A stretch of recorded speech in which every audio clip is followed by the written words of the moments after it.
Hey guys, Masis here from Zelda Dungeon, and I wanted to talk a little bit more about Ocarina of Time 3D. The game just released in Europe and in Japan, and we've been getting so many reviews flowing in, and for the most part we've had overwhelmingly positive reviews, with a lot of scores in the low to mid 90s, some scores even perfect 100%. Despite the fact that it's been getting very good reviews, there still seems to be some skepticism from core Zelda fans. And when I say core Zelda fans, I'm talking about people who played through Ocarina of Time, 12, 13 years ago, or even on the GameCube, and they played through it maybe 3, 4, 5 times. They did 100% playthrough. They did every little thing there is to do in the game. And most of these people probably also played through the Master Quest and the same thing there. And these fans are saying, what is in the 3DS version that should make me want to go out and buy the game? And some websites, such as our affiliate website, ZeldaInformer.com, well, they had similar skepticism, it seemed, and they recently wrote an entire review of the game that they just posted yesterday. And in their review, they didn't talk about the whole game, because they're a Zelda fan site, so most of their fans who are reading this review probably have played Ocarina of Time or are familiar with it enough that they don't need a full review. Instead, they focused on the new features. And while they seem to really like the 3D effect, they seem to really like the new gyroscope controls, they even had great things to say about the Master Quest. Overall, though, they gave the game, at least just the new features, a 3 out of 5 in terms on their scale. Translating that to a percentage value, the author gave it a 70%, just the new features. As an overall game, though, the author gave it an 85%. And, well, quite frankly, an 85%, which is decent for most games, good for most games, for Ocarina of Time 3D, that is one of the worst reviews the game has gotten. I wanted to touch on a few of the points that the author made, since, quite honestly, I don't think it did the game justice.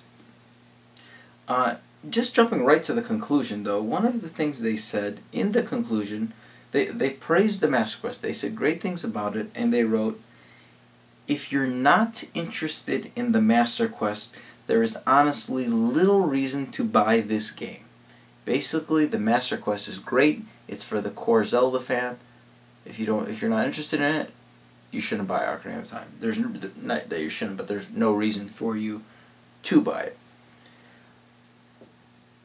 I disagree, because I think Nintendo and Grezzo, they put a lot of things in Ocarina of Time 3D specifically for the core audience. And I'm going to run through some of those, as well as talk about other things they wrote in their review. The Master Quest, they acknowledged, is great. And it really is. It truly is for the hardcore Zelda fan. Even if you've beaten the GameCube version, the 3DS version is mirrored. Left is right, right is left. You're going to feel so disoriented when you're playing. It's really going to feel like a new landscape, just the way it is. In addition to that, all the enemies do double the amount of damage. This is insane how much damage some of these enemies do. Iron Knuckles in the Spirit Temple will do 8 hearts of damage with each of its axe strikes. That's crazy. I really think this is just a gift for the hardcore Zelda fan, for people that have even completed the Master Quest already. For example, I was playing through the Master Quest on the Great Deku Tree a few days ago. I had 2 hearts, 2 of the 3 hearts. I hit a Gold Skulltula and died. Got game over. Because a Gold Skulltula did 1 heart of damage in the original quest, and when I went to slash it, I made contact with it before I hit it with my sword, and it did 2 hearts of damage. That's crazy. Just like little simple enemies doing double the amount of damage changes the landscape. It really does. But they mentioned the Master Quest, so I'll give them props on that. Another one of the things that's new in the game is the boss mode. They talked about the boss mode briefly and they wrote, "Look, the boss mode and Sheik Stones are nice additions, but nothing more. There is no Ganondorf in the boss mode, and while it's fun going back and trying to beat your previous times and such, I wasn't really that into the boss mode." Now, just a refresher, the boss mode, for those of you who are unaware, after you defeat a boss, you can go back to your treehouse in Kokiri Forest and go to sleep. And while you're sleeping, you can relive some of the boss battles, and you can take on all the bosses. You can, there's like time trials and such. Or you can set your own time trial. It captures how long it took you to beat a boss. This is great, but one of the things they initially failed to mention in this article was the boss Gauntlet mode. And this doesn't become accessible until after you've beaten the main quest and you've beaten the master quest. So it's really after you've beaten the games. Then the boss Gauntlet becomes accessible, and it's just as it sounds. It's a gauntlet. You face all of the dungeon bosses one after another, all 8 of the dungeon bosses, one after another, without any time in between battles for recovery time.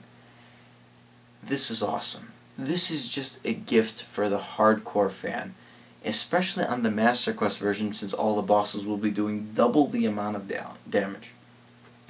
Zelda fans, core fans, sometimes we come up with our own quests to add replay value, whether that be a 3-heart challenge, or if this is the original Legend of Zelda, like a swordless, like playing through the whole game without a sword, or without a shield, or playing a minimalist run-through, like only getting the required stuff and nothing else. We sometimes make our own challenges, and I think the boss Gauntlet mode is just another one of those things, but it's actually in the game. It adds a lot of replay value. It's going to be really hard, and I think it's just a gift for the hardcore Zelda fan. They're going to love it. I wish they mentioned it. They didn't mention it initially, but they later went back and they added an update at the bottom of their review talking about the boss Gauntlet, since they didn't include it earlier. So at least they mentioned it later, but I think that's front and center, one of the key components for the core Zelda fan that they have to look forward to. Another thing that they mentioned was the Easter eggs. They wrote, "Moving beyond that, we get mostly into Easter eggs. There is nothing new in this game. It's the same game as it was back in 1998.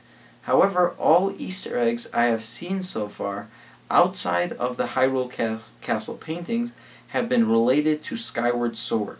Nothing really too special, just a painting here or there behind a pot or box, but it is not exactly noteworthy. Just a reminder that a new game is coming." So he's referring to the Skyward Sword posters that we saw. I posted a video a few days ago here at the YouTube channel. And sure, those are cool Easter eggs, but I guess he hasn't experienced most of the Easter eggs, but there really is a lot of them in there. It's not just these posters behind pots, and sure, he didn't discover them, but that doesn't mean he shouldn't acknowledge that they exist. That's a vital portion of the game. There's a lot of things I think Nintendo specifically included for the core audience in the form of Easter eggs. And there's one of them I'm going to show you, well, right now. So, without further ado, let me show you this one. So, here I am in, let me flip this around. Here I am in Kakariko Village. There's the Gold Skull Tula house, and here is Impa's house. So let's head inside Impa's house, and there's a few new things like in the background, like if you look at the little poster back there, it's like it gives you a little hint. You can shoot arrows through fire and hit switches. There's a little overworld map over here, like there's all these little posters with little hints. You see in the background there's one with a fish and a whale. Gives you a hint that you're supposed to feed a fish to Jabu Jabu. Then if you switch the camera angle to the top-down view, you can see, oh, there's another one with the mirror shield and the sun, and gives you like solutions to puzzles. Okay, those are okay. Those are cool little things to see. But one of the ones that I saw that I was really interested in was, look at that.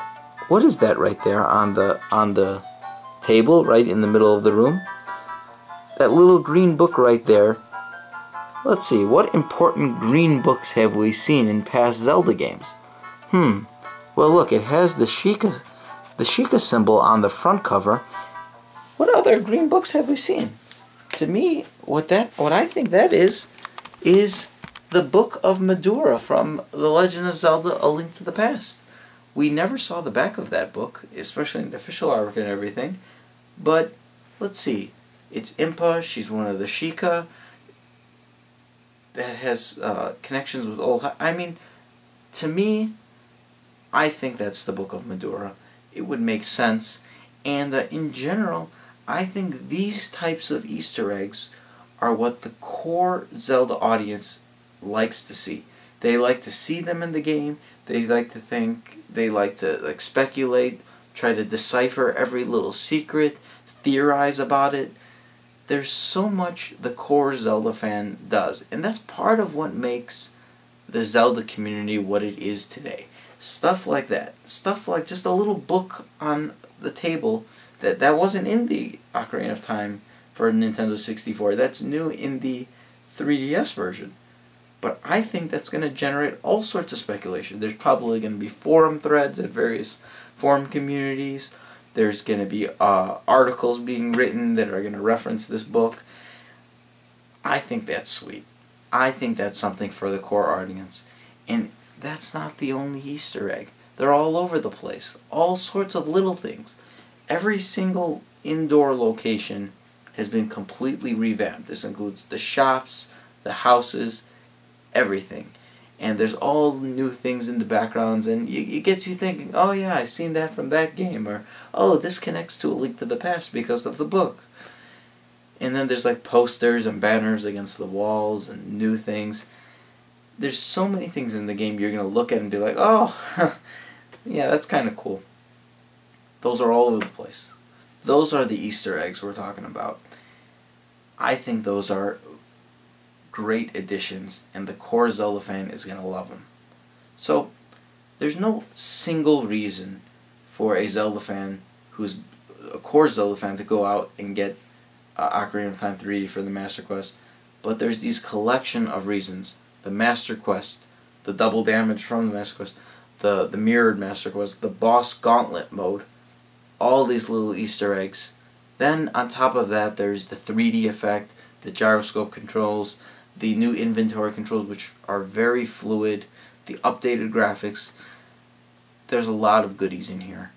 I think the core Zelda fan is going to love it, the casual Zelda fan is going to love it, and the Nintendo fan that's never played Zelda, they're going to love it too. So I hope that smooths out any concerns you might have, especially if you are a core Zelda fan. But believe me, it's probably going to be one of the best purchases you ever make for your Nintendo 3DS console. And if you don't have a 3DS, I think it's definitely a reason to go out and get one. You're going to get one anyway, most likely, right? So why not get one now? Alright guys, so thanks for watching, and again, Ocarina of Time 3D is set for release tomorrow, Sunday, here in the United States. So go out and get it. Take care, guys.